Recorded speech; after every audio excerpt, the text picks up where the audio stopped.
โครงการไฟฟ้าน้ำตกน้ำเถือน2ตั้งอยู่แขวงขมวนภาคกลางของสาธารณรัฐประชาธิปไตยประชาชนลาวบริษัทไฟฟ้าน้ำเถือน2หรือว่า NTPC ประกอบมี3ขาหุ้นคือบริษัทไฟฟ้าฝรั่งสากล40ส่วนห้อยบริษัทผลิตไฟฟ้าจำกัดมหาชนแห่งประเทศไทย35ส่วนห้อยและรัฐวิสาหกิจถือหุ้นลาวต่างหน้ารัฐบาลสปป.ลาว25ส่วนห้อย NTPC จะดำเนินโครงการเป็นระยะเวลา25ปีหลังจากนั้นจะโอนให้รัฐบาลลาว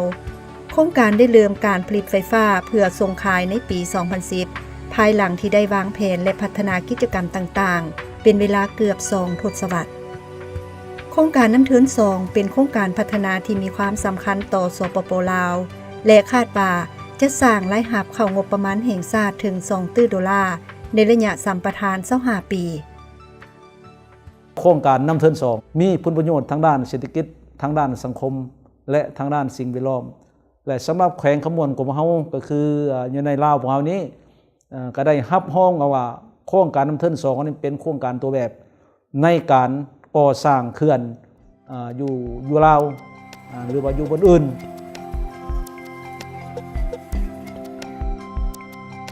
เฮือนจักรมีกำลังติดตั้ง 1,070 เมกะวัตต์ซึ่งสามารถผลิตไฟฟ้าได้ 6,000 กิกะวัตต์โมงต่อปีเทียบเท่า 2.5 เทื่อของความต้องการสมไส้ภายในสปป.ลาวเปรียบเทียบในปี 2013 เฮือนจักรตั้งอยู่ทงเพียงยมราชซึ่งผลิตไฟฟ้าโดยการใช้น้ำจากอ่างเก็บน้ำนากายที่อยู่สูงกว่าทงเพียงยมราช350 เมตรน้ำจากอ่างจะไหลผ่านคลองเมืองส่งน้ำไปหาประตูหับน้ำและผ่านอุโมงค์ส่งน้ำที่เจาะผ่านหน่วยภูก่อนจะไหลตกลงท่อแห้งดันสูงหลังจากการผลิตไฟฟ้าในเฮือนจักรน้ำได้ถูกน้ำส่งสู่อ่างดัดสมก่อนที่จะถูกปล่อยอย่างสม่ำเสมอโดยเขื่อนดัดสมลงคลองส่งน้ำ27 กิโลเมตรแล้วไปสิ้นสุดที่เสบังไฟไฟฟ้า5ส่วนห้อยจะถูกส่งให้รัฐวิสาหกิจไฟฟ้าลาวผ่านสายส่งห้อย15 กิโลโวลต์ไปยังสถานีมหาไซอีก95ส่วนห้อยแม่นถูกส่งไปประเทศไทยโดยผ่านสายส่ง500 กิโลโวลต์ซึ่งข้ามแม่น้ำคลองที่แขวงสวรรณเขต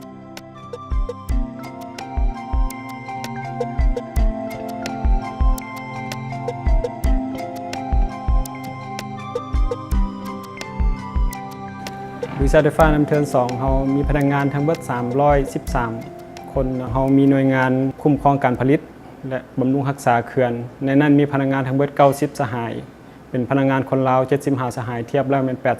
83% ของพนักงานในหน่วยงานบำรุงรักษาเขื่อนในนั้นบริษัทไฟฟ้าน้ำเถือน2เรายังมีแผนการพัฒนาบุคลากรคนลาวเราอยู่ในบริษัทนะเป้าหมายหลักและแม่นว่าในระยะยาวให้พนักงานจำนวนหลายหรือว่าจำนวนทั้งหมดอยู่ในบริษัทนี้เป็นพนักงานคนลาวเขาและก็มีอยู่ในตำแหน่งที่สำคัญในบริษัทเนาะ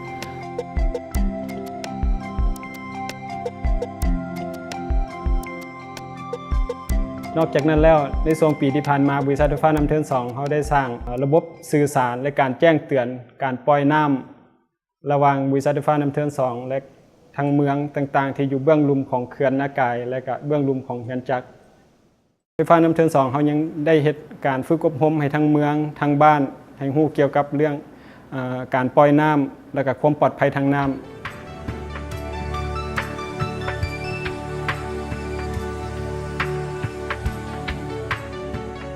ความพยายามเพื่อให้เกิดผลกระทบต่อสิ่งแวดล้อมน้อยที่สุดได้ถูกคาดวางขึ้นตั้งแต่เริ่มวางแผนจนไปฮอดการออกแบบของโครงการผลกระทบด้านสิ่งแวดล้อมที่อาจจะเกิดขึ้นรวมมีด้านอุทกศาสตร์คุณภาพน้ำการเสาะเจือนและที่อยู่อาศัยของสัตว์น้ำเขื่อนดัดสมน้ำและอ่างดัดสมน้ำที่มีความสามารถบรรจุน้ำได้8 ล้านเมตรก้อนถูกสร้างขึ้นเพื่อลดทอนการขึ้นลงของน้ำและรับประกันการปล่อยน้ำอย่างสม่ำเสมอลงสู่คลองเมืองส่งน้ำและจนฮอดเซบั้งไฟคลองส่งน้ำยาว27 กิโลเมตรได้ถูกสร้างขึ้นเพื่อหลีกเลี่ยงการปล่อยน้ำใส่น้ำกระทั่งซึ่งเป็นสายน้ำที่น้อยลายและมีความเสี่ยงในการเกิดการเสาะเจือนตามตะฝั่งของสายน้ำ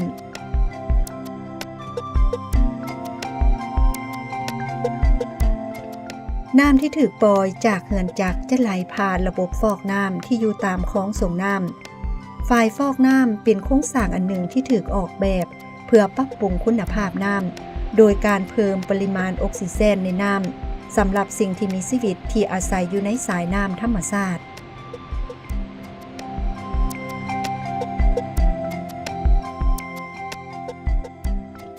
เขื่อนนากายห่างจากเขื่อนจักร60 กิโลเมตรสันเขื่อนมีความสูง39 เมตรและมีประตูระบายน้ำ5 ปองซึ่งจะเปิดได้ก็ต่อเมื่อน้ำในอ่างเต็มเท่านั้นด้วยเหตุผลด้านสิ่งแวดล้อมเขื่อนปล่อยน้ำ2 เม็ดก้อนต่อวินาทีเพื่อรักษาการไหลของน้ำเทิน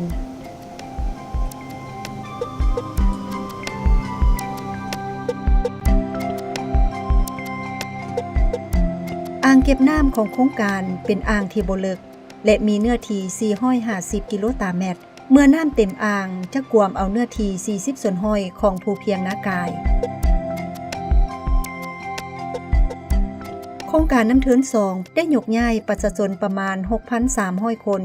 จาก 16 บ้านอยู่ภูเพียงนากายเพื่อเฮ็ดให้สามารถดำเนินการกักเก็บน้ำในอ่างก่อนจะมีโครงการเมืองนากายเป็นเมืองหนึ่งที่ทุกข์ยากที่สุดในสปป.ลาวพื้นฐานโครงสร้างที่จำกัดการเข้าถึงการบริการด้านสาธารณสุขและการศึกษามีข้อจำกัดการค้าขายการจ้างงานก็มีน้อย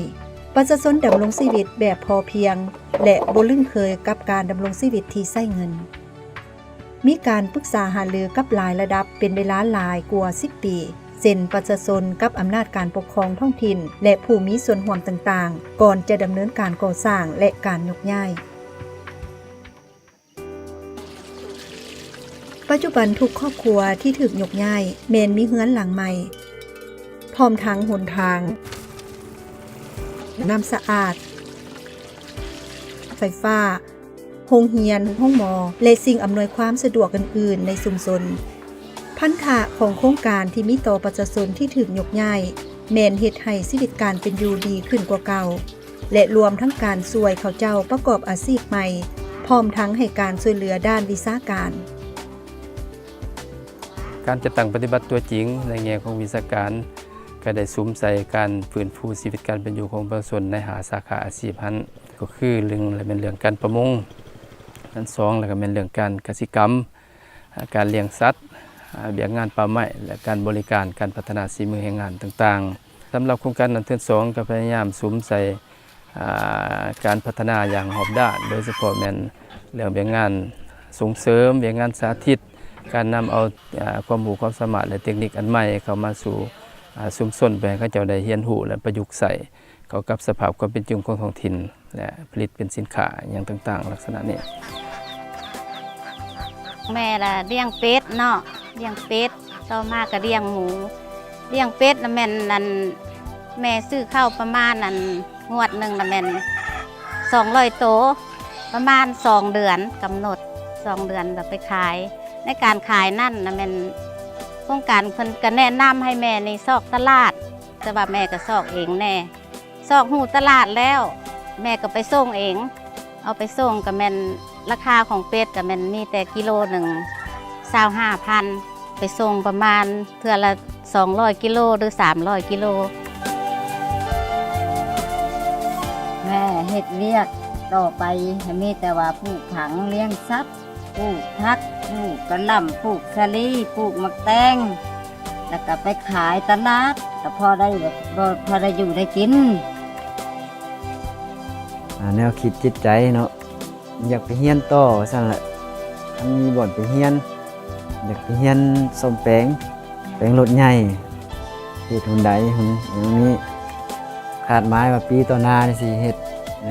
ระเบียงทั้งนี้ออกมาสิใส่เครื่องรถใหญ่ว่าสิเฮ็ดหยังนะหลายอย่าง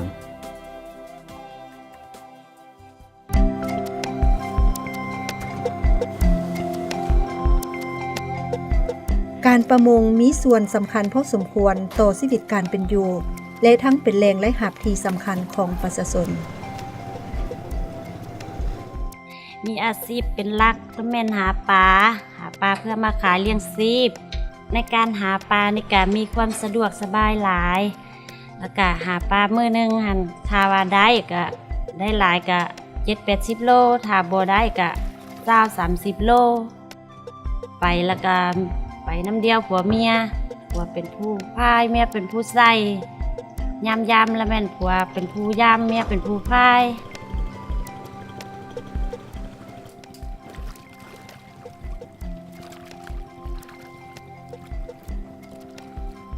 ทางเมืองนากายร่วมกับทางฝ่ายรัฐบาลก็จะได้มีการประกาศเมืองนากายให้เป็นเมืองที่พ้นทุกข์และอันนี้ก็หมายถึงการประกอบส่วนอันใหญ่หลวงจากโครงการไฟฟ้าน้ำเทิน2เข้าในการพัฒนาชีวิตเพื่อนเป็นอยู่ของประชาชนเมืองนากาย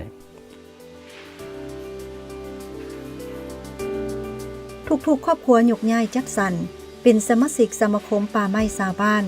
ซึ่งถูกสร้างตั้งขึ้นเพื่อส่งเสริมการคุ้มครองป่าแบบยืนยง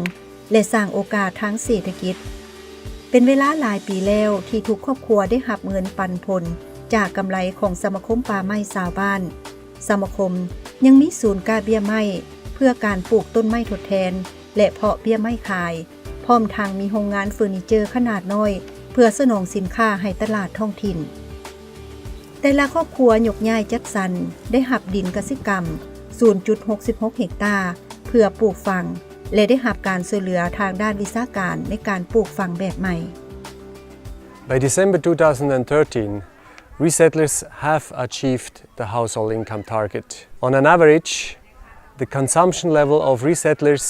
is 3 times above the national poverty line, which is 180,000 kip per month per capita. In addition, resettlers have accumulated asset values 5 to 8 times higher than previous resettlement conditions.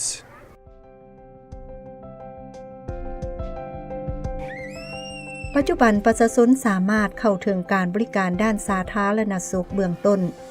สุขศาลา2 แห่งได้ถูกสร้างขึ้นในเขตบ้านยกย้ายจัดสรรเพื่อให้บริการให้ความรู้ด้านสุขศึกษาและความรู้อื่นๆด้านสุขอนามัยภาพที่พวกเราเห็นอยู่มื้อนี้เนาะแม่นชาวบ้านหนองบัวค่ำได้นำพาลูกหลานของเขาเจ้ามากวดสุขภาพอยู่สุขศาลาแห่งนี้เนาะซึ่งว่าเขาเจ้าได้รับการสักยากันพยาธิได้ติดตามการเจริญเติบโตของลูกหลานของเขาเจ้าแล้วก็ได้มีการวางแผนครอบครัวต่างๆเนาะจากการจัดตั้งปฏิบัตินับตั้งแต่เริ่มต้นมาฮอดปัจจุบันนี้เนาะก็ถือว่าเป็นเวลาเกือบ8 ปีแล้วซึ่งว่าพวกเขาก็ได้ประสบผลสำเร็จอันใหญ่หลวงอันที่1ก็แม่นอัตราการเสียชีวิตของแม่และเด็กหันลดลงอันที่2ก็แม่นอัตราการส้มใส่การบริการอยู่ศูนย์บริการต่างๆเพิ่มขึ้นอันที่3ประชาชนมีการเปลี่ยนแปลงพฤติกรรมในการรักษาสุขภาพของตนเองในเวลาเจ็บเป็นเช่นว่าเขาเจ้าได้มาส้มใส่ศูนย์บริการต่างๆ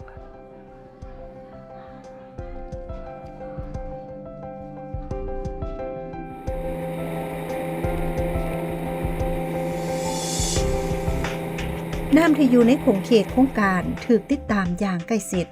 ซึ่งห้องวิจัยสิ่งแวดล้อมทางน้ำรับผิดชอบการติดตามดังกล่าวรวมทางด้านเคมีชีวภาพทางน้ำและไอแก๊สเรือนกระจก